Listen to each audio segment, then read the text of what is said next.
Winning Blueprint presents.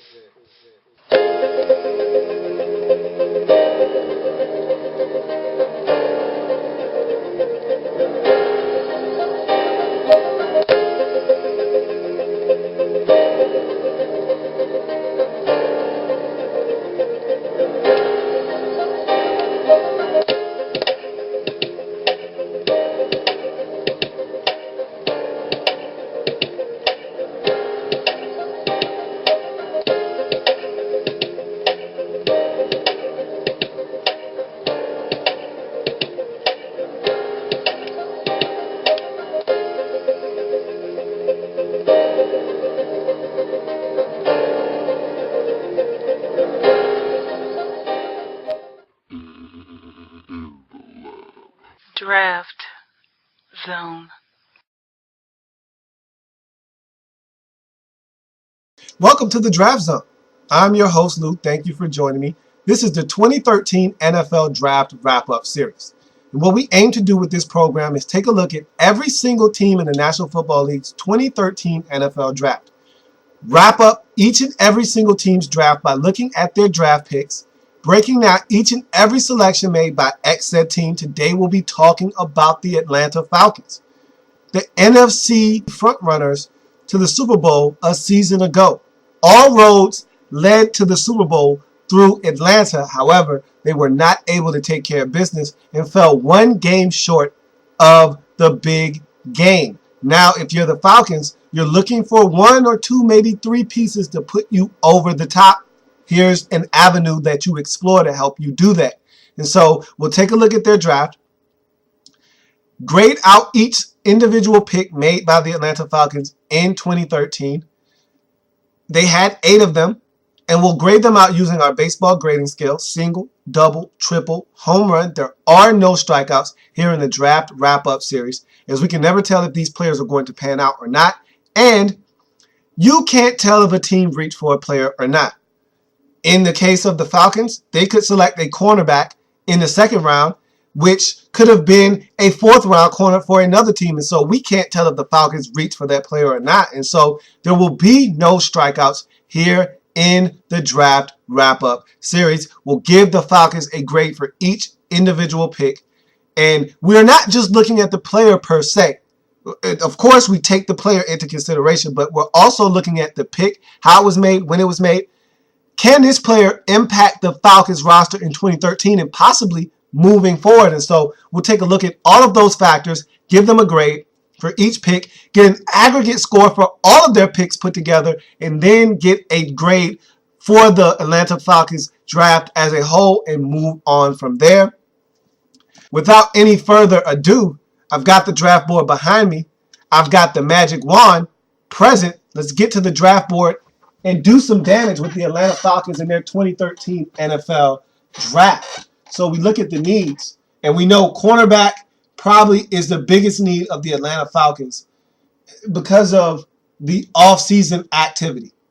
Brent Grimes didn't play in 2012. Thought he might have been back. Is not back. He's now in Miami. He's gone. Donta Robinson, you let him go. He's now in Kansas City. Chris Owens, he's now gone. And so you've got 3 guys that were on your roster in 2012 no longer at the cornerback position for the Atlanta Falcons. So cornerback, definitely a need. Defensive line, that's more so defensive end. Because sure, you did lose what I thought was a nice piece along that defensive line at defensive tackle in Vance Walker. He's now with the Raiders. But defensive end is where you need help. No more John Abraham. And he was a huge part of your defense a season ago and has been for the last 3 or 4 seasons strong in Atlanta. He's no longer there. You need to get pressure on the quarterback. The Falcons have been searching for that big-time pass rusher for a long time.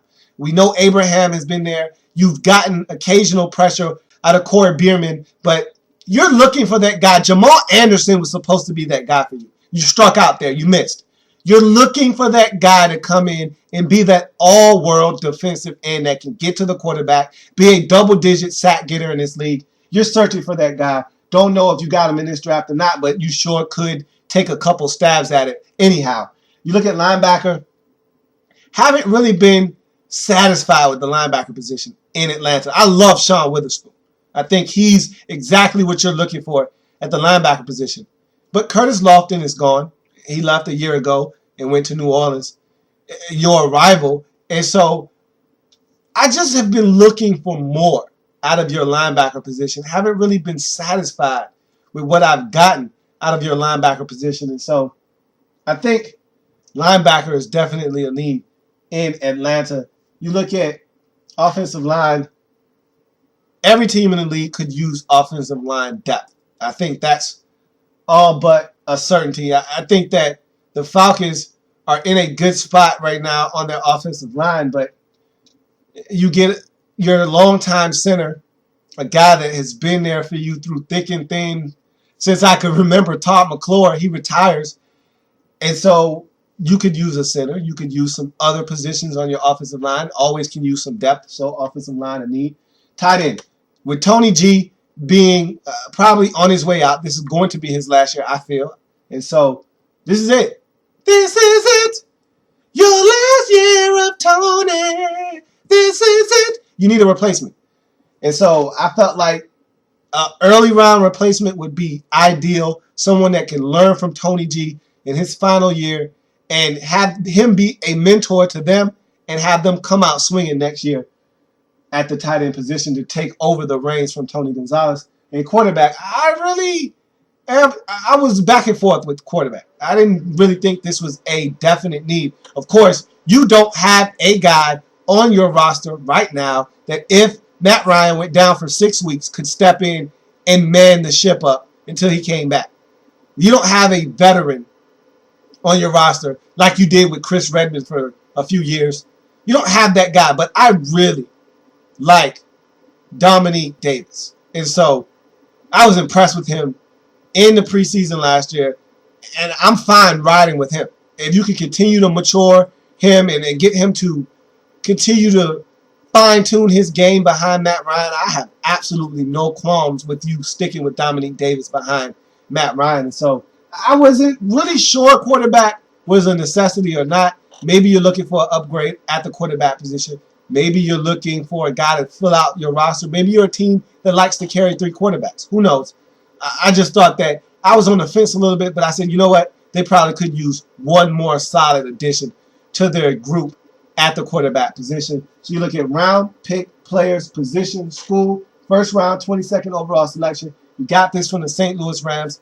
As we know, when you finish that deep in the postseason, as the Falcons did, getting to the NFC Championship game before falling to the San Francisco 49ers, you're not picking early in the draft. You're picking 29th or you're picking 30th in the draft. Well, in the case of the Falcons, they came into this draft picking at number 30. They trade up to 22 with the Rams, who had 2 first-round selections. The Rams trade back, allow the Falcons to come up to 22 to select the cornerback out of Washington, Desmond Trufant. And for the Falcons, this was a necessity. I thought that one of their 2 first picks in this draft was going to be cornerback. Now, I didn't know both of their first 2 picks in this draft was going to be cornerback, but when you lose 3 guys on your football team at one position, and 2 of them were probably some of your better players at that position, yeah, you definitely could use some early round help in the draft at that position. And so that's exactly what the Falcons did here at the cornerback position with Desmond Trufant. Here's a guy that comes from a football family. Older brothers, both in the league. So he knows what it's going to take to get it done in the National Football League. He has the athleticism. He has that football family tree and knowledge, that lineage that is always great to have and fall back on when you're a scout looking at a player. He has all of those things. But I think he might be the best athlete of all of his brothers. I mean, you look at Desmond Trufant, and we're talking about a 4'3", 840 guy. We're talking about 6 feet, so he has the height that you're looking for. He has good length, uses his hands well. I think at Washington, he used a lot of press bail technique. And you didn't see a lot of just straight press man-to-man coverage from him. He wasn't necessarily off all the way, But I thought that he played a lot of off coverage, a lot of press bail at the line of scrimmage. Before the snap, he bails. He comes up initially as if it's press technique. Before the snap, he bails into retreat, into off coverage, and plays it that way. Closes on the ball really well. I think he has great short area quickness. His feet are electric. And so if he gives up 5 or 6 yards of cushion and they run a stop in front of him, he'll close in on that route quickly, either knock it down, get violent and slap down at the wrist, or he'll come up and make a sound tackle. So he closes very quickly. And I think that he has really good feet. What I'm worried about is he gives up too much space playing that press and bail technique, and he doesn't press well. At 6 feet, $190, there's not a lot of girth, there's not a lot of stoutness to his frame, and so I don't think he's going to excel at pressing in the National Football League unless he puts on more weight. And I think that's why they ran so much press bail at Washington, because he excelled at that. Because he closes so well, it played into his strengths. But in the National Football League, you don't want to give these receivers free releases all the time. You want to switch it up. You give them a little bit of press, give them a little press and bail, give them a little bit of off. You want to switch up your techniques. If they can really figure out and pinpoint exactly what you're going to do, you're going to get picked apart in this league. And so I think he has to find a way to mix in different techniques in his game to help him excel at the next level. But I love his feet. I love the quickness. I love the top end speed so he can run with receivers in this league. He'll fight for the 50-50 balls. He'll go up and make plays on the football. I like Desmond Trufant a lot. He needs to improve his tackling, however. He's not a great tackler. He's not afraid to tackle, so that's half of the battle right there. But he's not a great tackler, doesn't have great technique. He's great at wrapping up ball carriers, but out in space, when it's just him and the receiver or ball carrier, he'll be quick to throw a shoulder out there. And a lot of times in the National Football League, you'll find that if you're not wrapping up, if you're just tossing a shoulder out there, guys will elude you in this league. So that's something else he'll have to work on. But besides those two things, and I'm talking about the switching up of the technique, because he played a lot of press bail at Washington, and the tackling, this guy has the complete package. I love Desmond Trufant and his game. I think that it's a very sound pick by the Atlanta Falcons in the first round at a position of need, mind you. And so in the first round, 22nd overall selection, cornerback out of Washington, Desmond Trufant for me is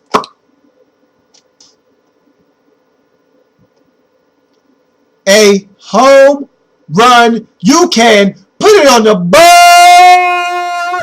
Birds. In the first round, the Dirty Birds select cornerback out of Washington, Desmond Trufant. It's a home run for the Atlanta Falcons in the first round with Desmond Trufant. So we move on to the second round. 60th overall selection, cornerback out of southeastern Louisiana, Robert Alford. And look, I just talked about, I didn't know they were going to select 2.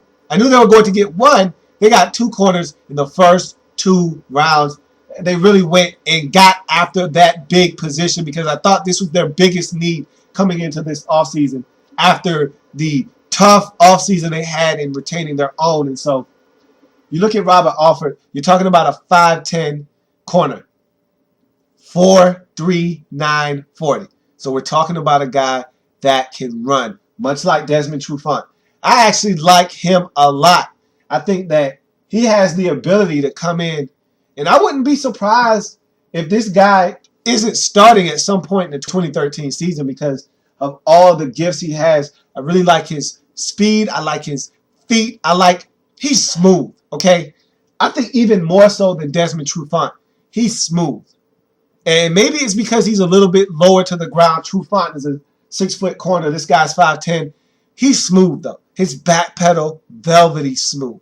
He turns his hips so very, very well. Everything just glides. And you watch him and he's just striding and he's just moving. And I like Robert Alford a lot. And the thing I like about him the most, his ability to get his hands on the football. In his junior season in 2011, 5 interceptions. Senior year, 4 interceptions. He's getting his hands on the football. You make a mistake in his general vicinity, you're going to pay for it. Quarterbacks love going after corners who can't catch, because even if they make a mistake, even if that cornerback is in a great position to make a play on the ball, chances are he's not going to make you pay for that mistake. They hate throwing the cornerbacks like Robert Alford, who are going to make you pay for mistakes. There's nothing worse than you making a mistake, realizing you made that mistake, and then that cornerback making you pay for that mistake. And that's what Robert Alford does the best, is making you pay for mistakes. He'll pick that football off, and he doesn't mind doing it outside of his frame. Whether he has to go here, out here, down there, he can go and get the football. I love that about his game. Not afraid to tackle, but much like Desmond Trufant, needs to clean up his tackling ability. Again, another one of these guys that loves to throw that shoulder out there, really not seeing what he's hitting all the time. Could be a problem out in the next level in the National Football League, but I think he can play out wide, especially with that speed and the ability to make plays on the football. Both of these guys, I think, have the ability to play out wide or in the slot. I think Alford can do both. I think Trufant is definitely a guy that you're going to play out wide for sure. And so I love the versatility of Alford. They put him in the slot in college to blitz because he's so aggressive. He's so explosive. We're looking at a guy here with an explosive vertical, explosive broad jump. He's explosive. You see it with the 40. I love what he brings to the table. And if the Falcons want, he's a guy that can offer you some extra value in the returns game as well, probably on punt return. And so I just love Robert Alford and what he brings to the table. Second round quarterback out of southeastern Louisiana. Robert Alford, to me, is a triple. And again, of course, played at a small school, don't care. He dominated the competition, picked off a lot of passes, made some things happen. Love what he brings to the table. Gives you extra value possibly in the returns game. It's a triple for me with the cornerback out of southeastern Louisiana, Robert Alford. So now we move on to the fourth round. Falcons have 2 fourth-round selections, no third. 127th overall selection, defensive end out of Clemson, Malachi Goodman. And for me, Malachi Goodman is a guy that I need to be sold more on. Mike Mayock sold me on the fact that this guy is a great pass rusher. And watching the film, to me, he gets coverage sacks. He's not beating guys off the ball, great get off of the snap, and just absolutely mauling guys in the passing game. I'm not seeing that. I'm seeing a guy that is violent inside when he runs twists and stunts, beats double teams and splits the tackle guard combination, gets to the quarterback, or it's good coverage down the field, and he's allowed to, on that second rush, get to the quarterback. I'm not seeing a guy that just beats up tackles and gets to the quarterback. He's violent once he gets to the quarterback, but I'm not sure if he fits what the Falcons are doing in Atlanta at the defensive end position. Now, if he puts on a few pounds, I think he'll fit that mold. And I think he might even excel and be a little bit better suited for this in the Atlanta Falcons defense as a defensive tackle because of his ability to get to the quarterback at the defensive tackle position. I think if you slide this guy inside, he might be of better value to you. I don't know what the Falcons have in mind for him, but if you leave him outside at 6'3", 274 pounds, you know what he sounds like and feels like to me? And I know you don't want to hear this. And if I was a Falcons fan, I wouldn't want to hear this. He feels like, he looks like, he smells like Jamal Anderson. Ugh, funky. You don't want that. But that's what I see. And I don't want that for you. So I think it'd be in the Falcons' best interest to slide this guy inside, allow him to use some of that quickness, and make it a disadvantage for guards and centers in this league to block this guy. You leave him out there against elite tackles, I don't think he's going to win enough. I just don't. I don't see it. I don't see the explosion. And one of his knocks is that he's one of those guys that's last to get off the football. That means the ball is snapped, and he's not watching the ball. He's looking at the tackle and reacting off of them. No, watch the football and get off of the ball.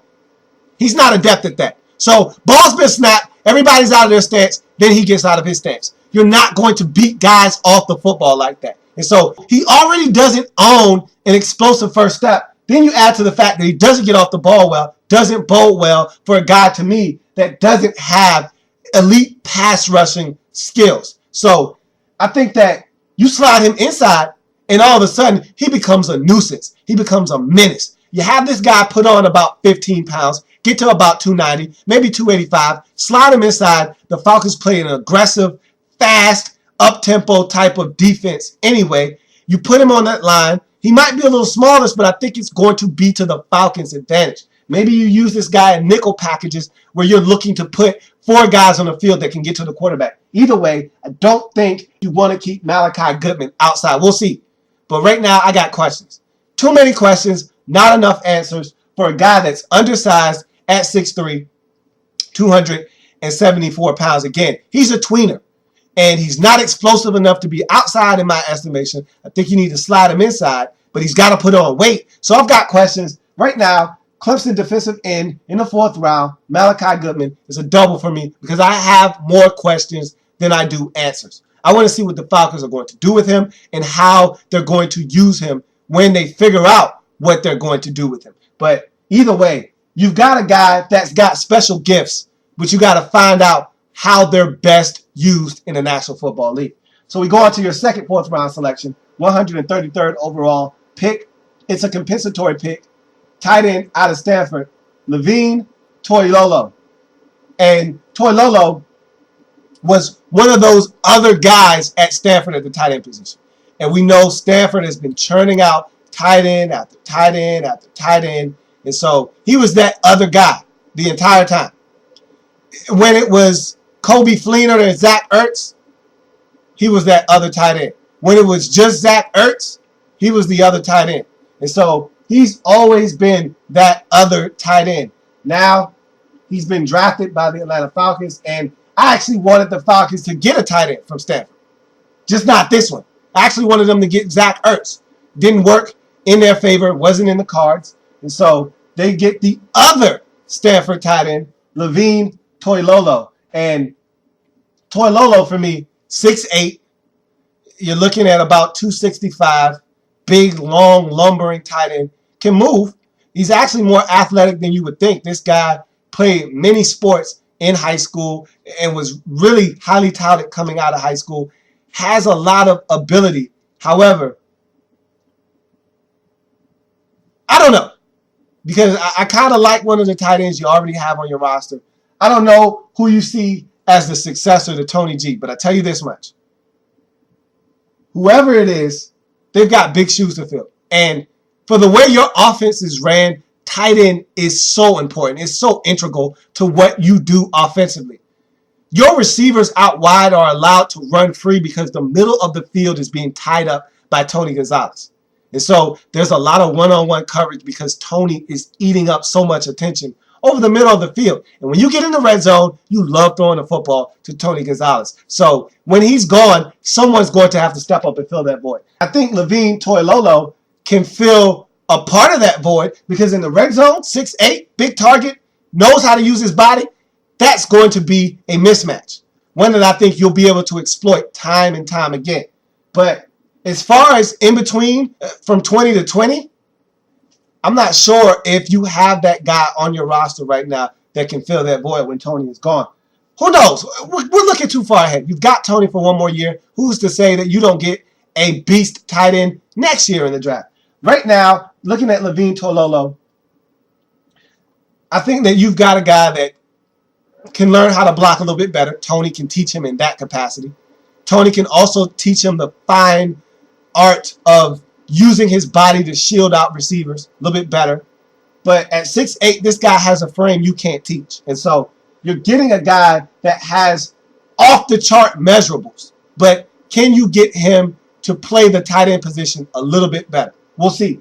For me, it's a double in the 4th round with the tight end out of Stanford, Levine Toilolo. This is a guy that you can win with at the tight end position. He just needs a little bit more fine-tuning. And what better player to have giving him some of those fine-tuning skills than Tony Gonzalez? So you look at the needs board for the Atlanta Falcons. Initially, cornerback, attack early on with Trufant. Cornerback, attack again with Alford. Then you go to the defensive line, Malachi Goodman. Then you go to tight end with Levine Toilolo. So Falcons attacking the draft very aggressively. I love your GM. I really do. He understands how to work this thing through and through. And of course, when you get a guy from New England, they're going to figure this thing out. They're going to know exactly how they want to work it. And so I just love your GM. I love the way your team is being ran right now. It's just beautiful. It's a beautiful thing to watch. And so the Falcons are really addressing the needs of this team. You need a cornerback. You get two of them in the first 2 rounds. Very aggressive by the Atlanta Falcons. I just think that you're handling this draft the way it needs to be handled. You look at your 5th round selection, 153rd overall selection from the Chicago Bears, defensive end out of TCU, Stansley Maponga. And Maponga is very interesting because I feel like he fits at defensive end more so than your 4th round selection, Malachi Goodman. And so I'm actually a little bit higher on Stansley Maponga because I feel like he possesses everything you look for in a defensive end in a 4-3 defense. He's aggressive. His hands are very violent. He could stand to be more explosive off the ball, but he suffers from the same type of, I don't want to call laziness because it's not laziness, but unawareness at the snap, much like Malachi Goodman. And he's not watching the football. He's watching the tackle. And this is a lost art on the defensive line. Guys aren't watching the football. That's why you get a lot of offsides. That's why you get guys who don't have explosive first steps. They're not watching the football. It's really simple. You line up, stick your hand in the dirt, look down the line at the football. Don't watch the tackle in front of you. He's listening for the snap. He's moving once he hears the count. You don't want to go off of what he's going off of. You want to get a jump off the football. Beat that tackle out of his stance. Get to the quarterback. Guys aren't doing that. Neither one of these guys do that. Malachi Goodwin nor Stansley Maponga. But I tell you what, unlike Goodwin, Maponga is much more athletic, is much more explosive, is much more violent, and has many more moves in his arsenal. He can give you a swim move. He can give you a rip move, hard outside, back inside, and he'll give you the occasional spin move as well. And so he's got all the tricks. What he needs to work on is being more consistent. I told you all of those moves that he offers, yet he's not consistent. When he gets blocked initially, a lot of times you don't get that second move. You don't get that counter. And he needs to be more consistent. But I like the explosion. I like the tenacity. I like everything that I see from Stansley Maponga when he's on, when he's clicking. The key is to get him clicking more often. But once he's engaged and he's got it and he gets a feel for what he wants to do and it's working and he's out executing that tackle in front of him, he's a hard guy to block. And I think at 6'3", 6'2", 255 pounds or so, he's more along that mold of what a defensive end in the Atlanta Falcons defense looks like. And so I think that Stansley Maponga right now for me is the better of your two defensive ends. I like him a lot more than I actually do Goodwin. And I think Goodman, if you slide him inside, I'll actually love that selection. But right now, if both of these guys are defensive ends, I give the edge to Stansley Maponga as being a guy that could help you in 2013 because Maponga, I think, brings that edge that you're looking for, that violent, nasty, mean streak. And he's very aggressive. And I think the thing that won me over with him is his aggression with his hands. His hand placement, beautiful. He's slapping hands away. He doesn't allow tackles to get their hands on him very often, which gives him the advantage of redirecting that tackle, getting around them, and getting in the backfield. And so I love Stansley Maponga and what he brings to the Falcons. I think he fits in well with what the Falcons do on defense. So in the 5th round, 153rd overall selection, defensive end out of TCU, Stansley Maponga, for me, is a triple. Really like this guy and everything he brings to the table. Think he's going to fit in well with the Atlanta Falcons. So we go back to the needs board and we go to defensive end again, this time with Stansley Maponga, and you knock down another need. And again, I think that the Falcons are really doing a great job of addressing needs.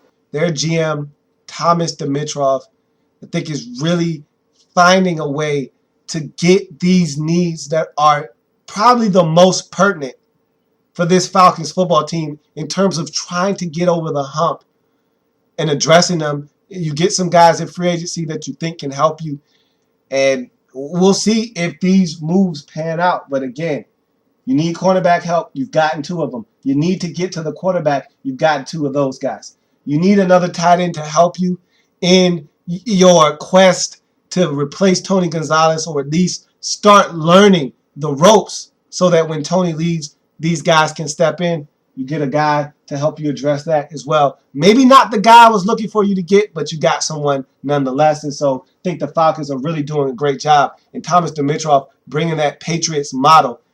You guys were a play, a quarter, a game away from getting to the Super Bowl, yet you still found a way to have 8 picks to help you in this draft. I think it's a beautiful model that Thomas Dimitrov is following right now, and he's getting it done. And go on to the 7th round where you had 3 selections to finish up this draft. 243rd overall selection, compensatory pick, safety out of Central Florida, Kamal Ishmael. And look, simply put, here's a guy that was a tackling machine at Central Florida. He was around the line of scrimmage and he made tackles. Out in space, in the secondary, he made tackles. Wherever he was on the football field, he made tackles. We're talking about a 6'1" safety that's right around 205, 210 pounds that can come up and tackle. You put this guy in the box, he'll tackle. You put this guy in the back half, he's not that great in pass coverage. But if you put him around someone with the football, he will tackle. And so, if nothing else, he'll give you depth on special teams. But I'm telling you right now, I think the Falcons might have one of the better safety duos in the league in William Moore and Thomas Deku. So I don't think that you're looking for a guy to come in and start. You're looking for depth. You're looking for guys that can help you on special teams. And I think Kamal Ishmael is someone that can do that. At 6'1", 210, 205, he's a guy that can run around out there and be a solid tackler. There's nothing more reassuring than having a guy in your secondary as your last line of defense that you feel really confident can tackle. Nothing more assuring than that. If someone breaks up the field, gets through the second wave, one defender to beat, it's Kamal Ishmael, he makes the tackle. Phew. You just diverted a disaster by having your safety back there tackling. And that's the guy that you want doing that. And so, if nothing else, he's depth at the safety position, and he's going to play a mean special teams for you as well. In the 7th round, 243rd overall selection, safety out of Central Florida, Kamal Ishmael, for me, is a double. You move on to the 7th round again, 244th selection. Again, you had 243, very next pick. Falcons up again at 244. Another compensatory pick, another safety, this time out of Notre Dame, Zeke Mata. Love this pick. Absolutely love this pick. Love it. Because Zeke Mata, for me, is a guy at 6'2", 215, 220 pounds, is very, very instinctive, is very, very good at the safety position. Can tackle, but can play some pass coverage as well. He needs to work on making plays on the football. I think he's one of these guys that is instinctive in the run game, but when it comes to pass coverage, sometimes he can be a little tentative. And a lot of times with these guys, they don't want to give up the big play. So even though they think they see what's going on, they don't always trust their eyes. And so that stops him from making plays on the football a lot of times. Instead of him being there a step early and able to make a play on the football, he gets there a step late and he's there to make a tackle. And if he just trusts his eyes a little bit more and look, I see what's happening, done my homework, I know exactly what route combination is coming. Don't be afraid to jump the route. Don't be afraid. You can't be afraid to give up a big play, because if you're afraid to give up a big play, you won't make one yourself. And so you got to be willing to jump in there. You see that 15-yard dig route coming. You know what kind of route combinations they're running. They got a deep post coming, and they got a 15-yard dig route underneath. It's your responsibility to jump the 15-yard dig route. The other safety is back there to take care of that deep post. You don't worry about that. You take care of the 15-yard dig route that's right in front of your face. Jump it. You know it's coming. You know the route combination. Go and attack. Cut it off. Go make a play on the football. Sometimes he's not sure. He takes that false step. Maybe he goes and reacts to that deep post before going up and attacking the dig route. They've already made the reception. Now he's up there. He's making a solid tackle. But he could have been there to break it up or to make a play on the football. If Zeke Mata can do that, I love everything about Zeke Mata. To get the 4.8 40, he's a guy that plays a little bit faster than that 40 time exemplifies. And I think he's the guy that you want out there on the field. And so he, to me, is a better prospect than Ishmael is at the safety position, because if one of your safeties were to go down, and let's just say William Moore has a hamstring injury and he's down for 2 weeks, Zeke Mata is the guy you want to stick in the game for the next 2 weeks. He's smart.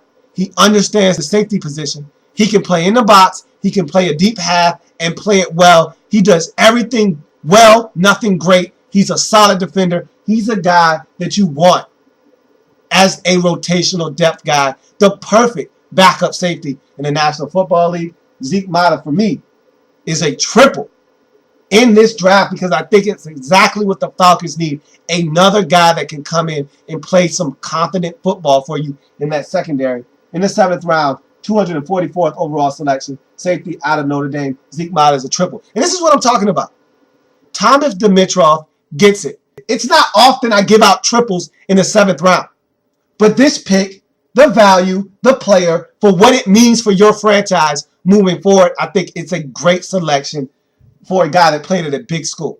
So here we go again, taking care of another need. Here we go, final pick in the 7th round, final pick in this draft, 249th overall selection, compensatory pick, quarterback out of Duke, Sean Renfrey.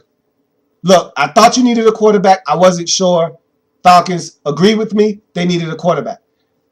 You get a guy 6'3", 230, 35 pounds, can fling it. He never put up big, gaudy numbers at Duke, but he was a solid passer. You're going to get a guy that understands the quarterback position. He needs to work on his touch a little bit.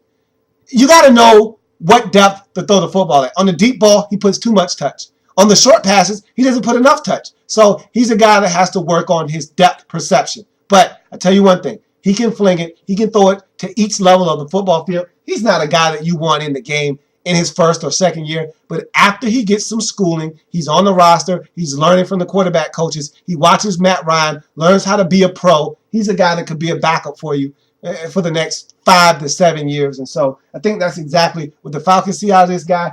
To me, in the 7th round, 249th overall selection, quarterback out of Duke, Sean Renfrey is a solid double. You go to the needs board, and you see quarterback has been addressed with Renfrey. And so now that completes the draft for the Atlanta Falcons. And a little disappointed here at the linebacker position.